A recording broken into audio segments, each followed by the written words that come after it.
मालिकेच्या आजच्या भागामध्ये आपण पाहत आहोत. आता कमळी आणि निंगेच्या खोलीमध्ये तिच्या दोघी तिघी मैत्रिणी येऊन जमलेल्या असतात. चटई टाकून मस्त एन्जॉय करत त्या बसलेल्या असतात एकत्रच. त्या सगळ्याजण टाळ्या वाजवून कमळीचं कौतुक करत असतात. म्हणत असतात, खरंच कमळे, तू किती धाडस दाखवलेलं आहेस. पण मला एक गोष्ट सांग, तुला कसं सुचलं गं तीच वायर कट करावी आणि एवढा मोठा अनर्थ तुझ्यामुळे टळला आहे. त्यावर कमळी म्हणत असते, खरं सांगू का, मला पण लय भीती वाटली होती बघ. पण डोळे बंद केले, महाराजांचं नाव घेतलं आणि ती वायर कट केली. खरंच कमळे, तुझ्या धाडसाचं ना करावं तेवढं कौतुक कमीच आहे बघ. असं सगळीजण म्हणून तिचं कौतुक करत असतात.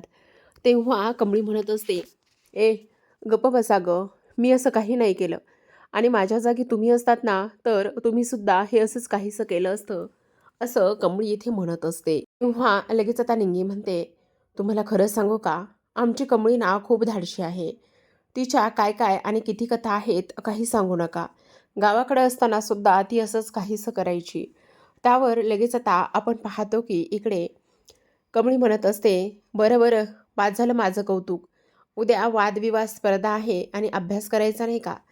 त्यावर तिच्या बाकीच्या मैत्रिणीसुद्धा म्हणत असतात, हो खरंच की, आम्हालासुद्धा अभ्यास करायचा आहे, आमचासुद्धा अभ्यास खूप जास्त पेंडिंग आहे. ए कमळे, खरंच आता उद्याच्या परीक्षेचा अभ्यास करायचा आहे, कॉम्पिटिशनचा, आम्ही निघतो बरं का, असं म्हणून तिच्या बाकीच्या मैत्रिणी निघून गेलेल्या असतात. आता इकडे निंगी म्हणत असते, ए कमळेबाई, तुला तर ना अभ्यासाशिवाय काही सुचतच नाही बघ. येऊन जाऊन नुसता अभ्यास अभ्यास आणि अभ्यासच म्हणत असतेस. त्यावर त्या मैत्रिणी म्हणत असतात, अगं हो निंगे, अभ्यास तर करायला पाहिजे की नाही, आणि आपण इथे कशासाठी आलो आहे मुळात, असं म्हणून त्या गुड नाईट म्हणतात आणि निघून जातात. आता निंगी म्हणत असते, ए बाई कमळे, मला खूप झोप येते बघ, नको ना गं उगाचच अभ्यासाचं नाव काढूस. हा कमळी स्वतःची बॅग घेते आणि कमळीला सुद्धा बुक्स देते आणि म्हणत असते, हे घे पुस्तक घे आणि अभ्यासाला बस. त्यावर लगेच आता निंगी म्हणते, असं म्हणतेस जणू काय समोर श्रीखंडपुरीचं ताट दिलंय आणि खा म्हणे पोटभर. काय गं, तुझं येऊन जाऊन अभ्यासच कसं असतं गं. त्यावर लगेचच आता इकडे कमळी म्हणत असते, निंगे, तुला किती वेळा सांगितलंय, आपण इकडे कशासाठी आलो आहोत, आपण अभ्यासाठीच आलो आहोत ना इकडे. मग आपलं स्वप्न, आपलं सगळं काही आपण कसं काय विसरून जाऊ शकतो. त्यावर निंगी म्हणत असते, तुझं बाई बरे, कसं आहे ना, तुला तर अभ्यास नाही केलं तरीसुद्धा जमेल. त्यावर कमळी म्हणत असते, ए बयांनो, असं काही नाही हां निंगे, असं अजिबात बोलू नकोस. हे बघ, मलासुद्धा अभ्यास करावाच लागतो. मी काय इथे आईच्या पोटातून सगळं काही शिकून आलेले नाही आहे. चल आता पटापट अभ्यास कर आणि इकडे उद्याच्या कॉम्पिटिशनसाठी तयार राहा. पण टॉपिक काय असणार आहे? अगं निंगे, देऊ देत की, कुठला पण टॉपिक देऊ देत. पण आपण जर पुस्तक घेतलं, व्यवस्थित तयारी केली, अभ्यास केला, तर कुठल्याही टॉपिकवर आपल्याला अभ्यास केल्यावर प्रश्नांची उत्तरं देताच येतील ना. असं म्हणून आता कमळी निंगी दोघी अभ्यासाला एकत्र बसतात. तर ऋषी आता त्याच्या खोलीमध्ये असतो आणि छोटूशी नायशा त्याच्या खोलीमध्ये येते. आता नायशा आल्याबरोबर ती म्हणत असते, काय रे काका, काय करतोयस. त्यावर तो म्हणत असतो, काय गं तू आणखी झोपली नाही आहेस, एवढ्या उशिरा काय करतेस. तेव्हा ती म्हणते, माझं गिफ्ट कुठे. त्यावर ऋषी म्हणतो, कसलं गिफ्ट. अरे असं काय करतोयस काका, हे बघ, आता मी माझ्या स्कूलमध्ये डान्स कॉम्पिटिशनमध्ये भाग घेतला होता आणि त्यामध्ये मला सेकंड रँकने मी आता इथे सेकंड नंबर माझा झालेला आहे आणि मग मला तू इथे काहीच गिफ्ट देणार नाहीस का. त्यावर आता इकडे तो म्हणत असतो, सॉरी हां, मला माहिती नव्हतं नायशा, मी उद्या ना तुझ्यासाठी नक्कीच गिफ्ट आणेल, आय प्रॉमिस, असं म्हणून तो तिला प्रॉमिस करतो.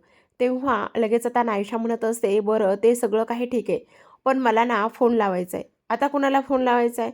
मला ना माझ्या डान्स टीचरला उद्या आपल्या घरी इन्व्हाइट करायचे, तिला स्पेशल थँक्यू म्हणायचे, कारण तिच्यामुळेच तिने मला एवढा छान डान्स शिकवला आणि तिच्यामुळेच मला इकडे हे सेकंड प्राईज दिले. प्लीज मला कमळीताईला तू फोन लावून दे ना. त्यावर ऋषी म्हणत असतो, कमळीताईला फोन, बरोबर ठीक आहे, साहेबाच्या बंड्याच्या ह्याच्यावर फोन लावतो, म्हणजे लगेच तो तिच्याकडे नेऊन देईल. आता आपण पाहतो की इकडे ऋषीने बंड्याचा नंबर डायल केलेला असतो. नायशा त्याला न बोलू देताच फोन हातामध्ये घेते आणि इकडे बंड्याला वाटत असतं, ऋषी सरांचा एवढ्या उशिरा का बरं फोन आला असेल, म्हणून तो फोन कानाला लावतो आणि म्हणत असतो, हां बोला ऋषी सर. त्यावर तिकडून आवाज येतो, ती म्हणत असते, मी ऋषी सर नाही आहे, मी नायशा बोलते. अरे छोट्याशा नायशाने एवढ्या रात्री का बरं फोन केलाय? आमच्याकडे काय काम अडलंय? त्यावर ती म्हणत असते, "नाही, मला ना कमळीताईशी अर्जंटमध्ये बोलायचंय." "काय कमळीताईशी बोलायचंय? आत्ता?" "हो, आत्ता. प्लीज जा ना तुम्ही तिच्याकडे. तिला फोन द्या ना." आता इकडे तो म्हणत असतो, "बरं ठीक आहे, चालू ठेवा. मी पटकन आता कमळीताईला फोन देतो हां." तर इकडे कमळी आणि निंगी अभ्यास करत बसलेले असतात. दरवाजा वाजतो. "ए कमळे, ए कमळे, दरवाजा उघड." आता कमळी म्हणत असते, "एवढ्या उशिरा हा बंड्या का बरं आलाय?" म्हणून निंगी धावतच जाते आणि दरवाजा उघडते आणि तो येतो आणि तिथे जी गाडी दुमडून ठेवलेली असते गादी, त्या गादीवरती तो बसतो आणि लगेच म्हणत असतो, "हे घे, ऋषी सरांच्या भाचीचा म्हणजेच नायशाचा फोन आहे." असं म्हणून तो तिच्याकडे फोन देतो. तेव्हा इकडे कमळी म्हणत असते, "हां नायशा, बोल ना, एवढ्या उशिरा का बरं फोन केलायस?" त्यावर नायशा म्हणत असते, "कमळीताई, मी स्कूलमध्ये डान्स कॉम्पिटिशनमध्ये पार्टिसिपेट केलं होतं, तर मला सेकंड नंबर आलेला आहे. मी सेकंड नंबरने इथे आलेली आहे." त्यावर कमळी मात्र तिचं कौतुक करते आणि त्यानंतर तिला खूप छान शुभेच्छा देते. तेव्हा इकडे ती म्हणते, "प्लीज मला ना माझं उद्या जे काही सर्टिफिकेट आणि गिफ्ट मिळालेलं आहे ना, ते उद्या तुला दाखवायचं आहे. प्लीज तू येशील का?" त्यावर कमळी म्हणत असते, "मी तिकडे येऊ?" "हो, प्लीज ये ना." त्यावर आता कमळी म्हणत असते, "बरं, बरं, ठीक आहे. तू नको काळजी करूस. मी उद्या नक्की तुझ्याकडे येतो." तेवढ्यातच नयनतारा बाहेर आलेली असते आणि नयनतारा बाहेर आल्यानंतर इकडे ती म्हणत असते, "काय गं नायशा, एवढ्या रात्री कोणाशी बोलतेस?" तेव्हा नायशा म्हणत असते, "माझ्या डान्स टीचरशी. माझी ताई खूप छान आहे आणि तिने मला डान्स शिकवल्यामुळे मी इथे सेकंड रँकने पास झालेले आहे आणि सेकंड रँक झालेला आहे," असं इकडे ती सांगते. "अरे वाह! आण इकडे. तुझ्या टीचरांशी मी बोलते." असं म्हणून आता लगेचच ती फोन हातामध्ये घेते आणि तेवढ्यातच इकडे निंगी तो फोन काढून घेत असते. आता निंगीने तो फोन काढून घेतल्यानंतर इकडे फोन कट झालेला असतो. आता इकडे नयनतारा म्हणत असते, "अरे, फोन कट झाला बहुतेक." तेव्हा नायशा म्हणत असते, "हो का? अच्छा." बरं नयनतारा म्हणते, "बरं ठीक आहे. तू नको काळजी करूस. नंतर कधीतरी मी नक्कीच तुझ्या डान्स टीचरशी बोलेल." असं म्हणते आणि तेव्हा नायशाला ती झोपायला पाठवते. तर आता आपण पाहतो इकडे दुसऱ्या बाजूला कमळी म्हणत असते, "काय गं हे निंगे, असं कोणी मोबाईल हातामधून काढून घेतं का? मी बोलत होते ना तिच्याशी." त्यावर निंगी म्हणत असते, "आत्तापर्यंत तर तुला अभ्यास करायचा होता. तुला अभ्यासात खूप जास्त इंटरेस्ट होता ना. मग आत्ता सरळ-सरळ तू इथे फोनवर बोलत आहेस आणि इकडे मला ताटकळत ठेवलेलं आहेस." त्यावर लगेच आता इकडे कमळी म्हणत असते, "नाही गं, तसं काही नाहीये. तू असा का विचार करतेस?" तेव्हा इकडे दुसऱ्या बाजूला आपण वळूयात. आता दुसऱ्या बाजूला कामिनी तिच्या खोलीमध्ये असते आणि विचार करत असते. ती म्हणत असते, "काय चाललंय, काय नाही, कुठल्याच गोष्टीचा ताळमेळ लागत नाहीये. हा राजन गावाला गेला होता आणि त्या सुर्वेला मी काही काम सांगितलं होतं. पण त्याने ते काम केलंय का नाही ह्या गोष्टीसुद्धा आपल्याला माहिती नाहीयेत. पण काही जरी झालं ना तरीसुद्धा इकडे राजनच्या हातामध्ये काहीच लागता कामा नये. राजनच्या हातामध्ये जर काही लागलं ना तर मग मात्र खूपच मोठा प्रॉब्लेम इथे होऊ शकतो." असं सुद्धा आता इकडे ती बोलत असते. तेव्हा आपण पाहतो की इकडे आता लगेचच कामिनी तिचं सिम कार्ड चेंज करते आणि सिम कार्ड चेंज करून इकडे आता पोलिसांना फोन करत असते. आता पोलिसांना फोन केल्यानंतर इकडे ती म्हणत असते, "काय मग सुर्वे, शोध मोहीम कुठपर्यंत आलेली आहे? बोला ना, काय चाललेलं आहे तुमच्या शोध मोहीमचं? कुठेपर्यंत आलेली आहे तुमची शोध मोहीम?" त्यावर ते म्हणत असतात, "म्हणजे कसली शोध मोहीम? म्हणजे तुम्ही तिकडे गेला होतात ना गावाकडे आणि गावाकडे गेल्यानंतर तुम्ही इकडे शोधाशोध सुरू केली होती ना, मग त्याच शोधाशोधचं तुम्ही काय आणि कुठपर्यंत केलेलं आहे हेच मला तुम्हाला विचारायचं होतं." तेव्हाच आपण इकडे पाहतो की आता तो म्हणत असतो आणि त्याचबरोबर इकडे कामिनी म्हणत असते, "मला एक गोष्ट सांगा, की हे शोध मोहीम वगैरे कार्य कुठपर्यंत आहे? आणि सगळ्यात महत्त्वाचं म्हणजे तुम्ही किती आणि काय-काय लपवणार आहात? म्हणजे आता सगळ्या काही गोष्टी व्यवस्थित झालेल्या आहेत का?" असं सुद्धा आता इकडे ती बोलत असते. त्यावर तिकडून सांगण्यात येतं, "हे बघा, आमची शोधमोहीम सुरूच आहे आणि गौरी आणि त्याचबरोबर तिच्या मुलीचा कुठपर्यंत शोध घ्यायचा, कुठपर्यंत काय करायचं हे आम्ही आमचं ठरवूयात. त्यामुळे तुम्ही त्या सगळ्या गोष्टीमध्ये हस्तक्षेप वगैरे करू नका." असं सुद्धा आता इकडे ती लोकं बोलत असतात. त्यावर आता कामिनीने फोन ठेवलेला असतो.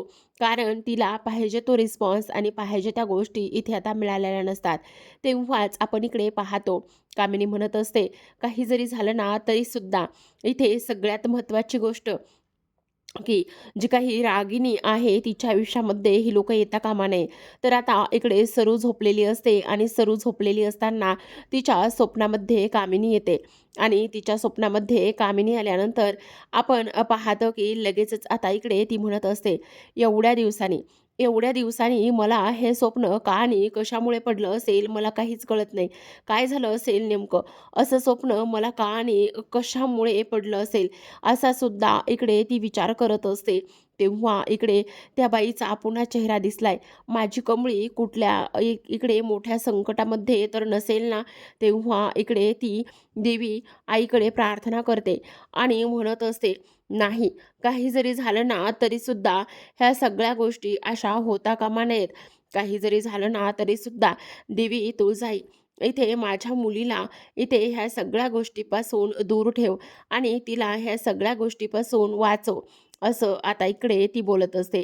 तेव्हा आता दुसऱ्या दिवशी सकाळची वेळ असते आणि दुसऱ्या दिवशी सकाळच्या वेळेला अनिका आणि तिच्या मैत्रिणी आता कॉलेजमध्ये आलेल्या असतात आणि त्या कॉलेजमध्ये आल्यानंतर आपण पाहतो की इकडे आता उद्याच्या म्हणजे आज कॉलेजमध्ये जी काही वादविवाद स्पर्धेची जी मीटिंग होणार आहे, त्या स्पर्धेकरिताच त्या आता इथे बोलत असतात आणि त्या स्पर्धेकरिता त्या इथे बोलत असताना आपण पाहतो की इकडे आता जी काही आपली अनिशा आहे, अनिशा म्हणत असते, अनिका म्हणत असते, "नाही, काही जरी झालं ना, तरीसुद्धा सगळ्यात महत्त्वाची गोष्ट म्हणजे की आता इकडे कमळी ह्या वादविवाद स्पर्धेमध्ये अजिबात इथे जिंकली नाही पाहिजे. काही जरी झालं ना, तरीसुद्धा इकडे ह्या वादविवाद स्पर्धेमध्ये ती जिंकली नाही पाहिजे." त्यावर तिच्या मैत्रिणी म्हणत असतात, "अनिका, तुला माहिती ना पण ती कशी आहे? म्हणजे बघ ना, तिने कुठल्याही स्पर्धेमध्ये भाग घेतला, कॉम्पिटिशनमध्ये भाग घेतला, तरीसुद्धा तीच जिंकत आलेली आहे. मग ह्यावेळी ती जिंकणार नाही कशावरून?" त्यावर लगेचच आता अनिका म्हणत असते, "तुम्ही तिच्याशी मला कंपेअर करू नका. आत्तापर्यंत डिबेट कॉम्पिटिशन मीच जिंकलेली आहे. माझा हात या कॉम्पिटिशनमध्ये कोणीच धरू शकलेलं नाहीये आणि आतासुद्धा मीच जिंकणार आहे. तुम्ही माझ्या मैत्रिणी आहेत की तिच्या?" असं म्हणून ती तिच्या कानाखाली वाजवते आणि म्हणत असते, "आता मी ना पुढच्या महिन्यामध्ये तुम्हा दोघींना पण रिप्लेस करणार आहे." असं इथे ती बोलते. तेवढ्यातच कमळी आणि निंगी समोरून येताना तिला दिसतात. आता त्या दोघीजणी सुद्धा दिसल्यानंतर आपण पाहतो की आता अनिका कमळीसमोर जाते. कमळीला थांब असं म्हणत असते. तेवढ्यातच आता इकडे निंगीचा पारा चढतो आणि निंगीला कमळी अडवते आणि म्हणत असते, "नाही निंगे, अजिबात त्यांच्या तोंडाला लागायचं नाही. कारण काही जरी झालं ना तरीसुद्धा ती कशी आहेत, काय आहेत हे आपल्याला चांगलंच माहिती आहे ना. ती मुद्दामून हे वाद उकरून काढते. आता आपल्याला फक्त आणि फक्त इथे शांत बसायचं आहे, काही जरी झालं तरीसुद्धा." आता अनिका म्हणत असते, "काय मग? काय चाललेलं आहे? आणि आत्ता जशी माझ्यासमोर तोंड खाली ठेवून शांत आहेस ना, तशीच इथून पुढे शांतच राहायचं आहे. समजलं? कारण हीच तुझी लायकी आहे. कळलं तुला?" त्यावर कमळी तिला 2 खडेबोल सुनावते आणि म्हणत असते, "कसं आहे ना अनिका, हे बघ, तू कितीही आणि काही जरी प्रयत्न केलेस ना, तरी माझ्या डोक्यातलं आणि माझ्या मेंदूतलं तू काढून घेऊ शकत नाहीयेस." तर आता दुसऱ्या बाजूला आपण पाहतो, सगळेजण डायनिंग टेबलवरती येऊन बसलेले असतात आणि राधिका त्यांना आता इकडे सर्व्ह करत असते. तर सरू म्हणजेच की आपली गौरी किचनमध्ये असते आणि किचनमध्ये ती आता स्वयंपाक बनवत असते. तेवढ्यातच आता आपण पाहतो इकडे लगेचच नायशा म्हणत असते, "खरं तर आता बाबा तुला एक गोष्ट सांगू का? मला ना इकडे डान्स कॉम्पिटिशनमध्ये सेकंड रँकने मी पास झालेली आहे." त्यावर रोहितीचं कौतुक करतो आणि म्हणत असतो, "काय गं राधिका, हिला तू डान्स क्लास लावलास पण मला काहीच बोलली नाहीयेस." त्यावर राधिका म्हणत असते, "त्याचं काय आहे ना, हे बघ, आता मी खरं तर तू खूप जास्त बिझी असतोत ना, बिझी असतो त्यामुळे मी तुला खरंच सांगितलं नाहीये. मला खरंच माफ कर. माझ्या लक्षातच राहिलं नाही." असं इकडे ती बोलते. त्यावर लगेचच आता आपण पाहतो की इकडे दुसऱ्या बाजूला आता कॉलेजमध्ये सगळे मुलं-मुली हे जमलेले असतात आणि सगळे मुलं-मुली जमल्यानंतर आता आजच्या ह्या वादविवाद स्पर्धेला इथेच तयारी सुरू झालेली असते. तेवढ्यातच ही स्पर्धा घेणारा असतो तो म्हणजेच की आपला हँडसम ऋषी. आता ऋषी आलेला असतो आणि ऋषी आल्यानंतर तो सगळ्यांना गुड मॉर्निंग विश करतो. सगळेजण टाळ्या वाजवूनच खूप जास्त खुश असतात. आता आज ऋषी म्हणत असतो, "काय चाललंय आज?" आज सगळेजण खूपच जास्त खुश आहेत. ते सुद्धा कशामुळे? त्यावर आता सगळेजण म्हणत असतात मुलं आणि मुली. त्याचं काय आहे ना ऋषी सर, तुम्हाला एक गोष्ट सांगू का? आज आपला कोणताच क्लास वगैरे नाही आहे ना आणि कुठलंच लेक्चर वगैरे नाही आहे ना, त्यामुळे खरं तर आम्ही खूपच जास्त इथे खुश आहोत. असं आता इकडे सगळे मुलं-मुली बोलत असतात. तेव्हाच ऋषी म्हणत असतो, "अरे, हे सगळं काय आहे? म्हणजे तुम्हाला एवढा आनंद होतोय? जर लेक्चर नसेल तर?" मला तर खरंच तुमचं कौतुक करावे की काय करावं हेच कळत नाही.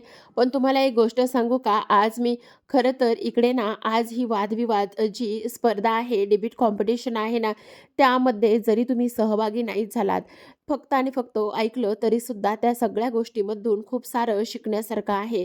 आणि ही कॉम्पिटिशन इकडे आपल्याला खूप काही गोष्टी इथे नकळतपणे शिकून जाते.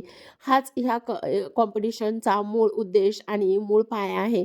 असं ऋषी आता त्या कॉम्पिटिशनमध्ये सगळं काही समजून सांगत असतो. तर आता दुसऱ्या बाजूला पाहूयात, की इथे आता सरू कोबी चिरत असते आणि चिरता-चिरताच तिचं त्या कोबीकडे लक्ष नसतं आणि पटकन तिच्या हाताला आता इकडे सुरी लागते. आता तिच्या हाताला सुरी लागल्याबरोबर त्या बोटातून रक्त येतं आणि तिथे राधिका असते. राधिका धावतच आता इकडे राधिका धावतच जाते आणि राधिका धावतच गेल्यानंतर आपण पाहतो की ती आता इकडे सरूच्या त्या जखमेवर ते हळद बसवत असते. तेव्हा ती म्हणत असते, "काय हे मावशी, तुमचं लक्ष कुठे आहे? काय झालंय? तुम्हाला कसला त्रास होतोय का? तुमची तब्येत बरोबर नाहीये का? काही झालंय का? तुम्हाला कोणाची आठवण येते का?" तेव्हा ती म्हणते, "सॉरी, माझं ना लक्षच नव्हतं. खरं तर मला खूप आठवण येते." "कोणाची आठवण येते तुम्हाला? काय झालेलं आहे?" तेव्हा आता इकडे ती म्हणत असते, "नाही, नाही, काही नाही झालं. त्याचं काय आहे ना, खूप दिवस झालं गावाकडच्या लोकांशी काही बोलणं नाही झालं आणि गावाकडच्या लोकांशी खूप दिवस झालं बोलणं नाही झाल्यामुळे मला ना खरं तर त्यांची आठवण येते." असं सुद्धा आता इकडे ती बोलत असते. त्याचबरोबर आपण पाहतो की इकडे आता लगेचच दुसऱ्या बाजूला मात्र जी काही आपली राधिका आहे, ती त्या सगळ्या गोष्टी इथे आता तिच्याकडून विचारून घेण्याचा प्रयत्न करत असते आणि पूर्ण सगळ्या गोष्टी विचारून घेण्याचा प्रयत्न केल्यानंतर आता आपल्याला असं पाहायला मिळत आहे, की आता राधिका म्हणत असते, "तुम्ही नका काळजी करू. तुम्हाला गावाकडची आठवण येते ना?" "हो, आणि खूप जास्त देवी तुळजाईची पण आठवण येते. त्याचं काय आहे ना, मला जेव्हा असं अस्वस्थ वाटायचं ना, तेव्हा मी देवीच्या मंदिरामध्ये जायची." त्यावर लगेच आता राधिका म्हणते, "अहो, असं काय करताय? आपल्याकडे सुद्धा इथे जवळच देवीचं मंदिर आहे. आज मी दुसऱ्या सुनीता मावशीला सांगते, त्या नक्कीच तुम्हाला देवीच्या मंदिरामध्ये घेऊन जातील." त्यावर लगेच आता सरू विचार करत असते. ती म्हणते, "काही जरी झालं ना, तरीसुद्धा मला देवीच्या मंदिरामध्ये गेलंच पाहिजे. मला माझ्या मुलीकरी देवीकडे प्रार्थना केलीच पाहिजे." असा सुद्धा ती इथे विचार करत असते. तर आता प्रेक्षकांनो, आजच्या भागामध्ये एवढंच. उद्याचा भाग खूप सुंदर होणार आहे. कारण उद्याच्या भागामध्ये फायनली आपण पाहायला मिळणार आहे, की आता इकडे जी काही नयनतारा आहे, नयनताराला आठवतं, की नायशाला आता इकडे सेकंड रँकमध्ये ती कॉम्पिटिशनमध्ये सिलेक्ट झालेली आहे आणि त्यामुळे मला असं वाटतंय, की आपण तिला परत जाऊन सरप्राईज द्यावं. तर आता प्रेक्षकांनो, इकडे जेव्हा नयनतारा घरी येईल, तेव्हा मात्र कमळी आणि त्याचबरोबर नयनतारा समोरासमोर येतील का? हे पाहणं खूपच जास्त इंटरेस्टिंग असतं. तर अशाच नवनवीन डेली मालिकांचे अपडेट पाहायचे असतील तर नक्की चॅनलला सबस्क्राईब करा. भेटूयात उद्याच्या भागामध्ये. तोपर्यंत पाहत रहा कमळी.